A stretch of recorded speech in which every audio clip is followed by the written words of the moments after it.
was 9 years old when his father Achnaton died, making him the youngest pharaoh ever.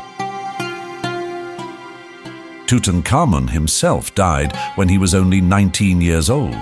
That means he reigned as king of Egypt for only 10 years. There were no major monuments built in his name, and his grave was also a deeply hidden tomb in the Valley of the Kings.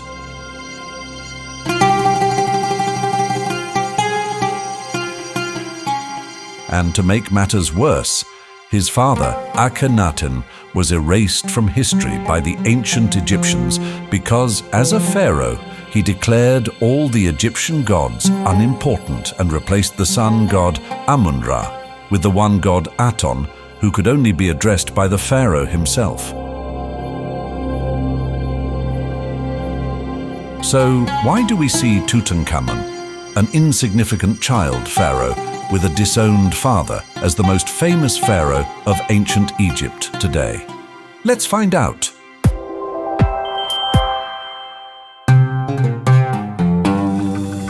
As far as we know now, ancient Egypt already had its first rulers about 5,000 years ago, but the first to really be described as pharaoh is King Nama.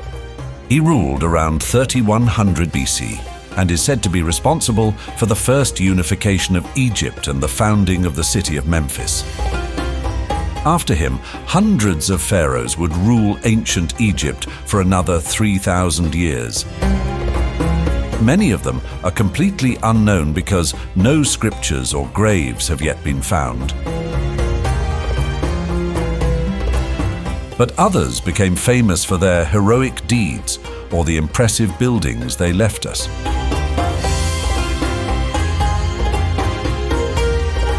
Such as Ramses II, who was on the throne for 67 years and is still seen as the most powerful pharaoh the Egyptian empire has ever known. Or how about Pharaoh Cheops, who had the largest pyramid built on the Giza Plateau?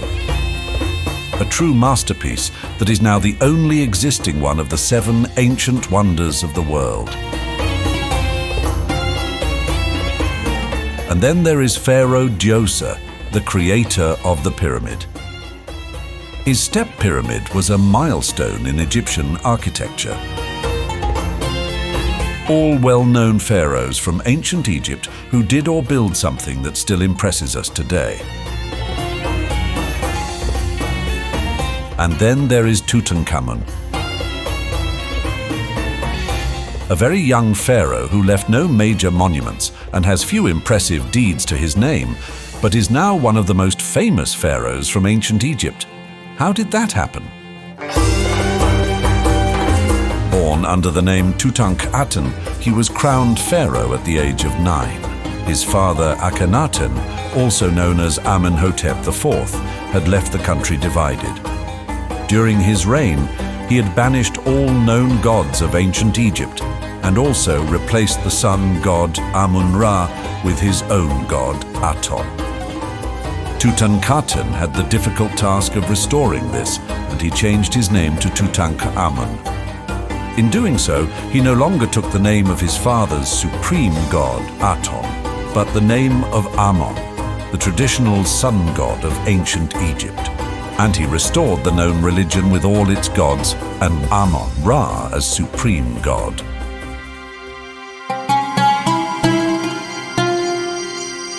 Although it was suggested for years that Tutankhamun was murdered at the age of 19 by the high priest Ai, who took his place as pharaoh, deeper investigation revealed that the young pharaoh probably died of an injury to his knee, combined with malaria.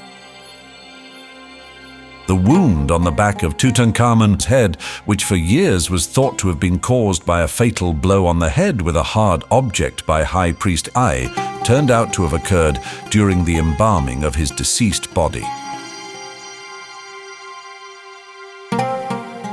Tutankhamun was buried in the Valley of the Kings in a rather unworthy manner. The coffin, sarcophagus and other objects were not intended for this room or for this pharaoh. It seemed as if Tutankhamun had been embalmed, mummified and buried in haste.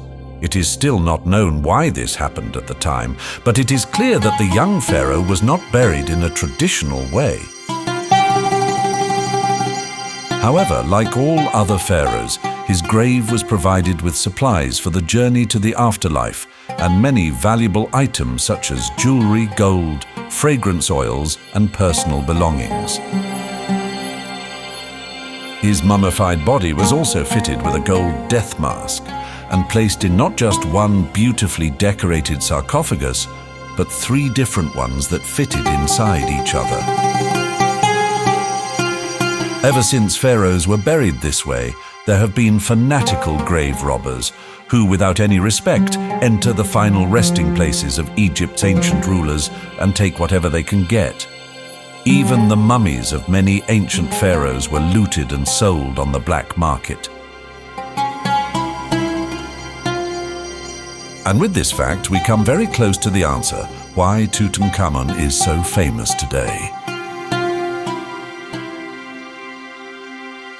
An English archaeologist and Egyptologist named Howard Carter had been in Egypt since 1891, finding and excavating the ancient pharaohs and important family members.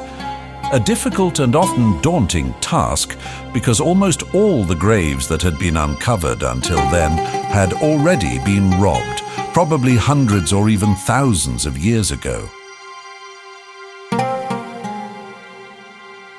But on November the 4th, 1922, Carter discovered a staircase hidden beneath the bedrock in the arid Valley of the Kings. The stairs turned out to lead to an entrance where there could possibly be a tomb. After 20 days, the entire staircase had been excavated, and a seal with Tutankhamun's name on the door became visible.